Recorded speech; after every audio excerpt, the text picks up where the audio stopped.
அனைவருக்கும்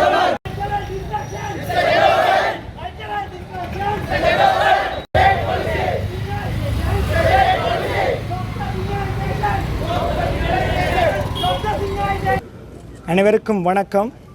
லஜிதர், தலைவர், யாழ்ப்பாண பல்கலைக்கழக மாணவர் ஒன்றியம்.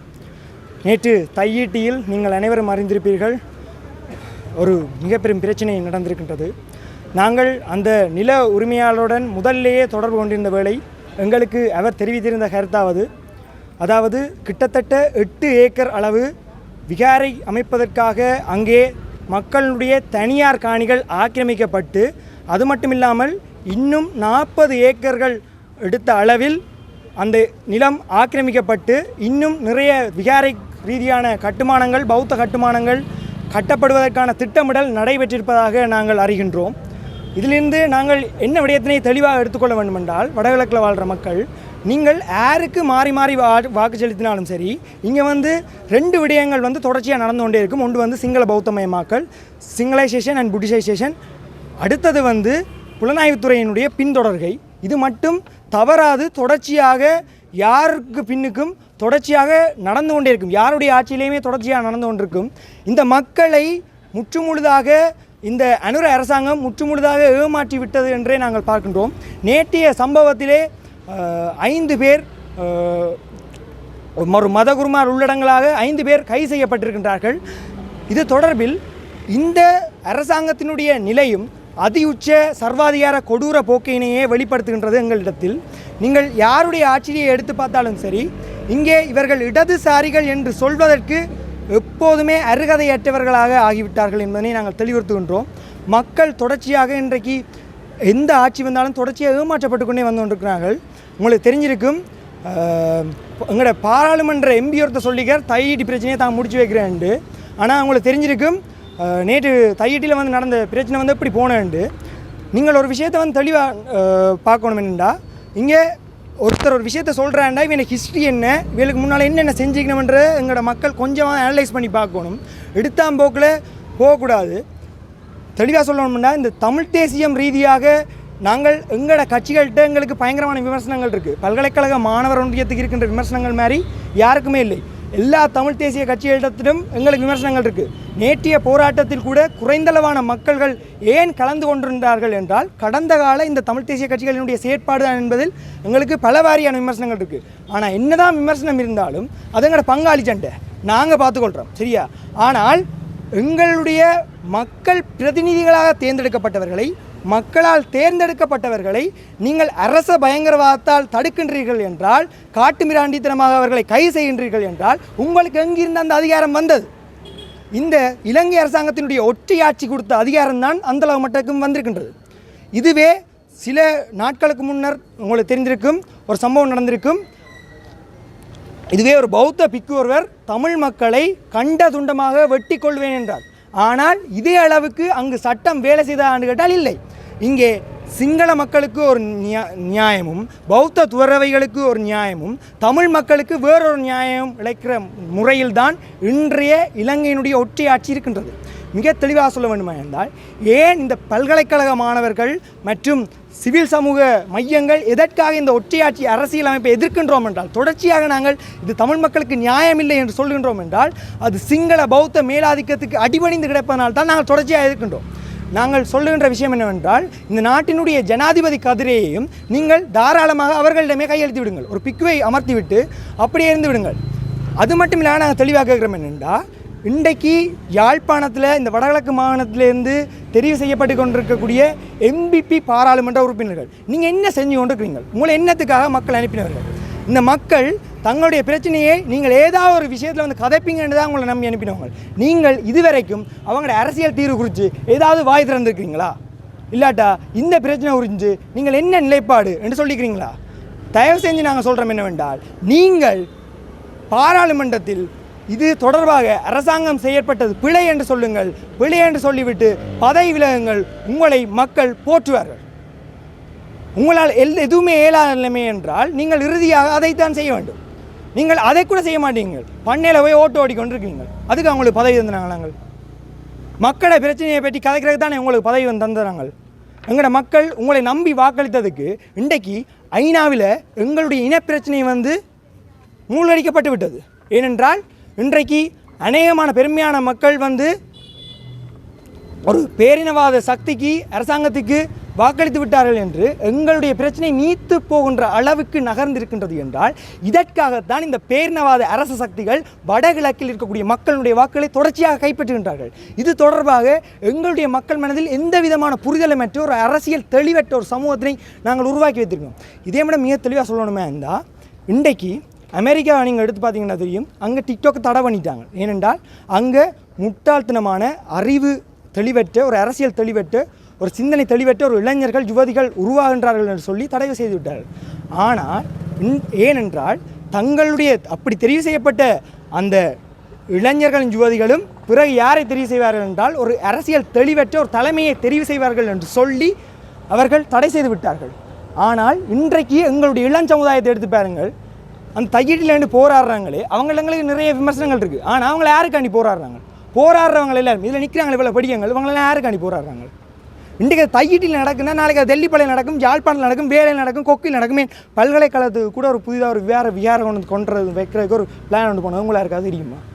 அதை நாங்கள் பல்கலைக்கழக மாணவர் முக்கியமாக எவ்வளோ காலமாக தடுத்தாடி கொண்டிருக்கோம்னு தெரியுமா உங்களுக்கு? இங்கே சிங்கள மக்கள் ஒரு விஷயத்தை தெளிவாக உணர்ந்து கொள்ளணும். என்னென்னா, we are not your enemies and we also respect the Lord Buddha. We also hear some words of Lord Buddha. But this is an occupation.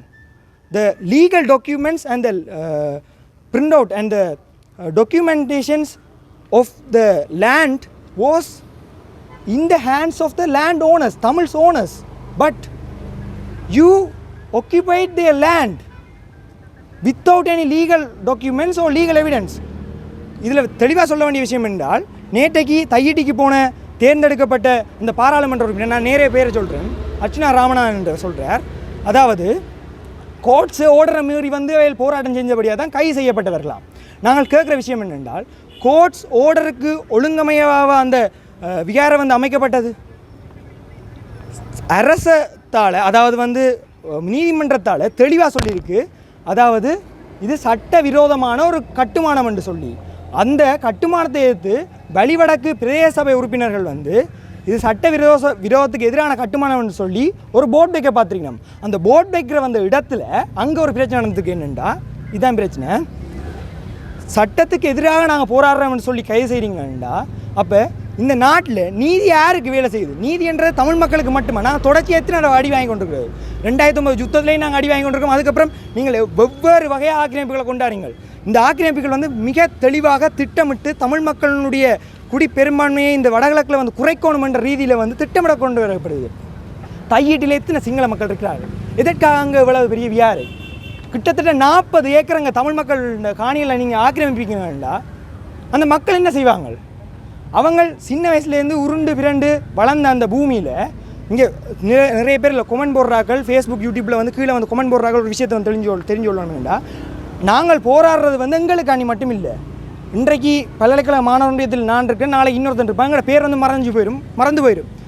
நாங்கள் போராடுறது வந்து தொடர்ச்சியான தமிழ் மக்களுடைய நிலைத்திருப்புக்காக. இது எல்லா இடத்துலையும் நடக்கும். நீங்கள் மற்றவண்ட காணிக்கலான இந்த விஷயம் நடக்குது, தண்ட காணிக்கலோன்னு நடக்கலைன்னு நீங்கள் நினச்சிங்கன்னா இது எல்லா இடத்துலையும் நடக்கும். அதை விட மிக முக்கியமாக சொல்கிறோம் என்னென்னா, நாங்கள் மத குருமார்களை மட்டும் பெரிதாக பார்க்கவில்லை. ஆனால் பௌத்த மத குருமார்களுக்கு இவ்வளவு பெரிய மரியாதையை கொடுத்துக்கொண்டு இந்து மத குருமார்கள் வந்து போராடவே அதை வந்து இவ்வளவு காட்டுமிராண்டித்தனமாக மிலேச்சத்தனமாக நீங்கள் நடக்கிறீங்கன்னா எவ்வளவு தூரம் இந்த நாட்டில் வந்து நீதி வந்து ஒரு சிங்கள பெரும்பான்மை இனத்தின் கையில் மட்டும் இருக்குது. இந்த தமிழ் மக்கள் என்ன பாவம் செஞ்சவங்க எவ்வளோ காலமாக தொடர்ச்சியாக அடி வாங்கி கொண்டிருக்கிறாங்க. நாங்கள் இதை கேட்டு ஜனநாயக ரீதியில் democratically we are protesting. But நாங்கள் டெமோக்ராட்டிக்கலாக ப்ரொட்டஸ்ட் பண்ணாலும் அதை நீங்கள் எப்படி சொல்கிறீங்க? நாங்கள் இங்கே பிரச்சனையை தூண்டுறோம் என்று. யார் பிரச்சனையை தூண்டுறது? இங்கே மக்களுடைய அரச அனுமதியற்ற ரீதியில் வந்து விகாரையை கட்டியது யார்? இந்த கேள்விகளை ஏன் எதற்காக எங்களுடைய பல்கலைக்கழகத்தில் படித்து கொண்டிருக்கக்கூடிய கல்விமான்கள், நேரடியாக சொல்கிறேன், என்பிபிக்கு ஆதரவளித்த அதி உயர்ந்த கற்றர் அறிவு மிகுந்த கல்விமான்கள் மற்றும் கல்விசாரா ஊழியர்கள், நீங்கள் இதுக்கு எதிராக வாய் திறந்திருக்கீங்களா? இது மட்டுமில்லாமல் மிக முக்கியமாக இன்னொரு விஷயம் சொல்கிறேன். எங்களுடைய பல்கலைக்கழக மாணவர் ஒன்றியம் அரச தலைவர் தேர்தல் பிரச்சனை வந்தபோது, ஜனாதிபதி தேர்தல் வந்தபோது மிக தெளிவாக கூறினது தென்னிலங்கை சக்திகளுக்கு வாக்களிக்க வேண்டாம் என்பதை நாங்கள் ஜனாதிபதி தேர்தல், பாராளுமன்ற தேர்தல், உள்ளூராட்சி சபை தேர்தல் என்று தொடர்ச்சியாக தெரிவித்து வந்தோம். ஆனால் நீங்கள் திரும்ப திரும்ப திரும்ப ஓட்டு போட்டு ஒவ்வொருத்தருங்களையும் ஏமாந்து கொண்டே வாரீங்க. அங்கே தமிழ் மக்களை தான் சொல்கிறோம். இந்த மக்களோட மணலில் என்ன மாதிரி மணலில் என்றங்களுக்கு தெரியல. நீங்கள் உங்களுக்காக நீங்கள் போராடாத வரைக்கும் சரியா, அதாவது நீங்கள் உங்களுக்காக போராடாத வரைக்கும் நீங்கள் வெறுக்கப்படுகின்ற அரசியலால் தான் தொடர்ச்சியாக ஆளப்படுவீர்கள். உங்களுக்கு பின்னால் வருகிற உங்களை ஏமாற்றி கொண்டு தான் இருப்பார்கள். மிக தெளிவாக சொல்கிறோம். ஜனவரி 3ஆம் தேதி பௌர்ணமி தினத்தில் திரும்பவும் ஒரு புத்தர் சிலையை கொண்டு வந்து தையடி விஆரில் வைக்க போகிறேன்னு சொல்கிறாங்க. நாங்கள் முற்றுமுழுதாக அதை எதிர்ப்போம். அதில் எந்த விதமான மாற்று கருத்தும் வேணாம். பல்கலைக்கழக மாணவர் ஒன்றியமாக நாங்கள் தெளிவுபடுத்துகிறோம். வடகிழக்கு தமிழர்களும் மிக தெளிவாக விழிப்படையுங்கள். இது நாளை உங்களோட வீட்டையும் இந்த பிரச்சனை நடக்கலாம். அப்பேக்க வந்து தம்பி இப்படி போராடி என்ன பிரயோசனம் பண்ணி கேட்காங்க. எங்கள்கிட்ட இருக்கக்கூடிய இறுதி ஆயுதம் இது மட்டும்தான். நாங்கள் ஜனநாயக ரீதியெலாம் போராடுறோம். எங்களை ஜனநாயக ரீதியில் போராட விடையிலேண்டா இலங்கை ஒரு ஜனநாயக சோசலிச குடியரசு என்று சொல்லாதீங்க. இப்போ ஆட்சியாளருக்கு சப்போர்ட் பண்ணுறாங்க இருக்கிறீங்களா, நீங்கள் சொல்லாங்க. இல்லையா சில பேர் வந்து கேட்பினோம், படிக்கிற வயசில் நீங்கள் என்னதுக்கு போராடுறீங்கன்னு சில பேர் கேட்கணும். தொடர்ச்சியாக எங்களை போராட்டத்துக்கு கிடையாது. நாங்கள் கேட்குறோம் என்னென்னா, நாங்கள் படிக்கிறதே இந்த நிலத்துக்கு அணியும், இந்த சனத்துக்கு அணியும், இந்த இனத்துக்கு அணியும் தான்டா. நாங்கள் படிக்கிறதே இந்த மக்களை அடுத்த கட்டத்துக்கு கூட்டிகிட்டு போகணுமென்றாக்கான தான். நாங்கள் படித்து முடிச்சுட்டு வரையக்கில்ல இங்கே எல்லாமே சிங்கள பேரில் இருக்கும். எங்களை எல்லாமே எங்களோட கையிலே இருக்காண்டா. எந்தெந்த படிப்பு அதுக்காக நாங்கள் படிக்க வேணான்னு சொல்லல. இங்கே உங்களோட கழிச்சு கொண்டிருக்கிறோம் ஒரு ஹொனஸ் ஸ்டூடெண்ட் தான் கழிச்சு கொண்டிருக்கோம்.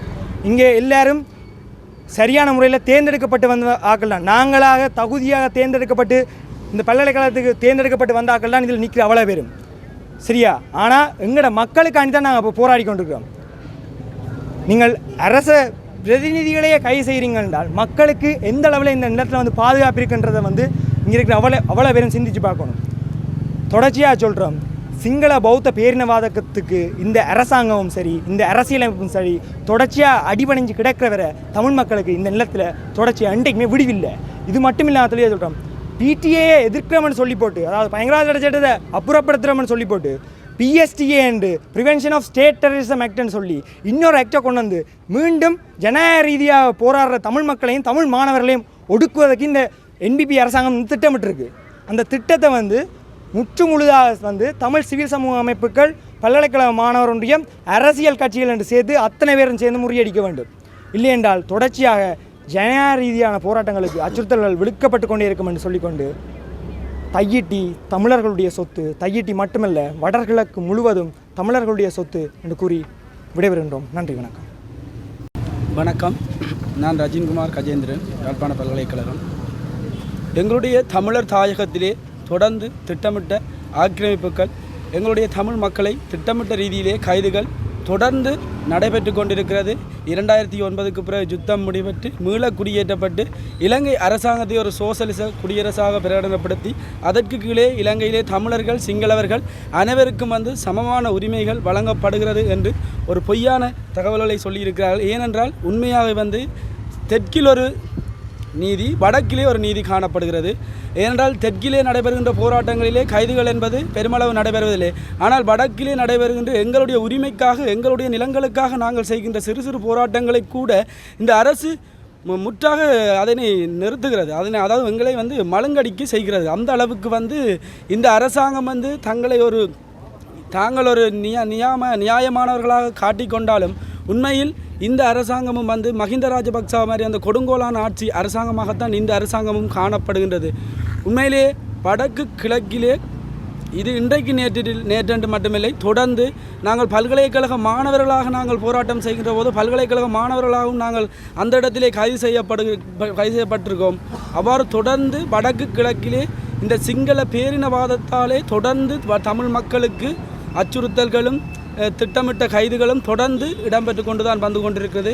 அதை தமிழ் மக்கள் அனைவரும் தமிழர் சமூகமாக ஒன்றாக அதனை எதிர்த்து கேள்வி கேட்க வேண்டும். நாங்கள் 1000 பேர் தனித்தனியாக போராடி பிரயோசனம் இல்லை. நாங்கள் தமிழ் மக்களாக வடகிழக்காக ஒன்று கூடி பெரிய அளவிலான ஒரு போராட்டத்தை நாங்கள் செய்கின்ற போதுதான் அந்த போராட்டம் மிகப்பெரிய ஒரு வெற்றியை அளிக்கும் என கேட்டு விடைபெறுகிறேன். நன்றி.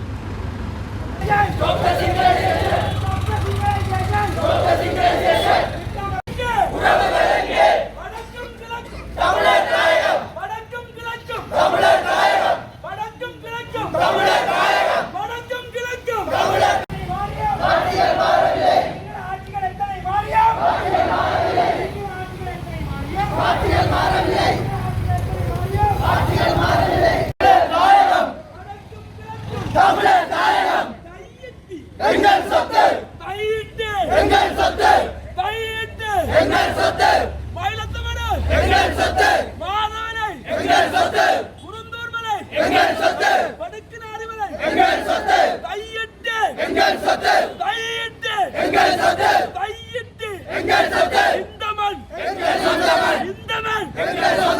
இந்த மண் வடக்கும் கிழக்கும் வடக்கும் கிழக்கும் வடக்கும் கிழக்கும் வடக்கும் கிழக்கும் வடக்குநாறு மலை கையிட்டு குருந்தூர் மலை வடக்குநாறு மலை எங்கே எடுப்பது பிச்சை வைப்பது புத்தர் சிலையா எடுப்பது பிச்சை வைப்பது புத்தர் சிலையா எடுப்பது பிச்சை வைப்பது புத்தர் சிலையா எடுப்பது பிச்சை வைப்பது புத்தர் சிலையா எடுப்பது பிச்சை வைப்பது புத்தர் சிலையா எடுப்பது பிச்சை வைப்பது புத்தர் சிலையா எடுப்பது பிச்சை வைப்பது புத்தர் சிலையா stop the cultural genocide stop the cultural genocide stop the cultural genocide stop the cultural genocide stop the cultural genocide northeast east of our homeland northeast is our homeland northeast is our homeland northeast is our homeland வடக்கும் கிழக்கும்